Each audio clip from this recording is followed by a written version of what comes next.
Kita semua yang minta game ini buat hadir. Kita yang mohon supaya gacha dihapus. Tapi begitu dikabulin, kenapa kita malah ninggalin game ini? Apakah kita yang nggak tahu diri atau game yang salah eksekusi? Satu game anime ini dipuji habis-habisan pas awal diumumin. Reaksinya luar biasa positif. Katanya ramah player, anti gacha, semua karakter gratis. Semua orang bilang ini masa depan game anime. Tapi berapa bulan setelah rilis, rasanya kok nggak seramai yang dibayangin. Game ini bukan gagal, tapi juga nggak meledak. Dan justru di situ masalahnya. Game ini namanya Duet Neck Abyss. Bukan turn-based, bukan game santai, dan bahkan mencoba menjauh dari sistem gacha ekstrim yang sering bikin pemain capek. Keputusan developer buat membuang sistem gacha langsung bikin game ini jadi viral.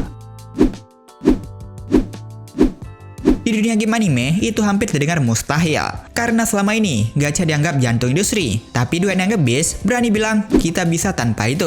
Dan secara konsep, ini kelihatan seperti game yang punya masa depan cerah. Sampai di sini, terdengar menjanjikan bukan? Duet Neck Abyss adalah action RPG anime, visual cakep, combat cepat. Game ini viral karena jelas mencoba berdiri beda dari game anime yang sudah ada. Banyak berharap game ini jadi alternatif. Bukan sekedar variasi, tapi jalan lain buat yang suka game gratisan. Tapi kenapa game ini nggak meledak setelah rilis, walau udah sesuai request playernya? Nah, justru di sini masalahnya mulai kelihatan. Di industri game anime, gacha itu bukan cuma soal uang. Gacha itu mesin hype. Banner baru artinya trending baru. Karakter baru artinya konten baru. Update gacha yakni alasan buat orang balik main. Saat game ini membuang gacha, mereka juga membuang ritme viral yang biasanya bikin game tetap rame. Awalnya sih memang semua senang, tapi setelah rilis global akhir 2025, pelan-pelan hype-nya tuh mulai menghilang. Dan tanpa gacha, developer menggantikannya dengan grind yang jauh lebih melelahkan. Buat sebagian pemain, ini bukan lebih ramah, tapi justru lebih capek. Banyak pemain masuk dengan ekspektasi besar, dan mungkin kamu pernah berada di posisi ini.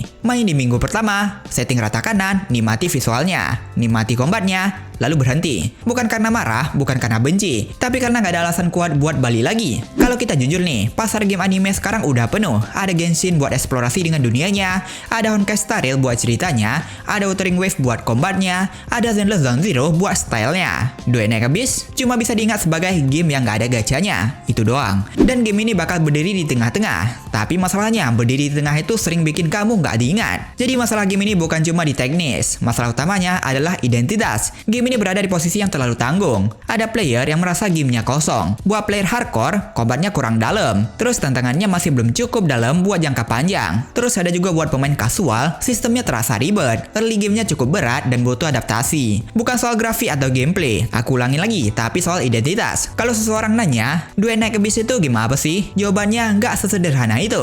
Game ini nggak buruk, tapi juga nggak punya ciri khas yang kuat yang langsung bikin orang bilang, oh, ini khas banget. Dan di market game anime sekarang itu masalah besar. Kalau kita lihat data publik seperti Steam Chart dan statistik komunitas, terlihat pola yang cukup umum untuk game baru. Pemain ramai di awal rilis, lalu jumlahnya turun dan stabil. Ini bukan hal aneh, dan bukan berarti game ini mati, tapi ini menunjukkan satu hal penting. Gak semua player awal berubah jadi player jangka panjang. Tapi yang membuat Duet Neck Abyss ini semakin terancam, hadirnya game anime baru, yakni Arna Anvil, yang bahkan baru aja perilisannya, game ini mencapai 127.000 player dalam satu minggu perilisannya. Mungkin gak adil juga sih kalau kita compare dari segi playernya. Sebab dari segi Duet Neck Abyss, aku cuma dapat data di Steam doang.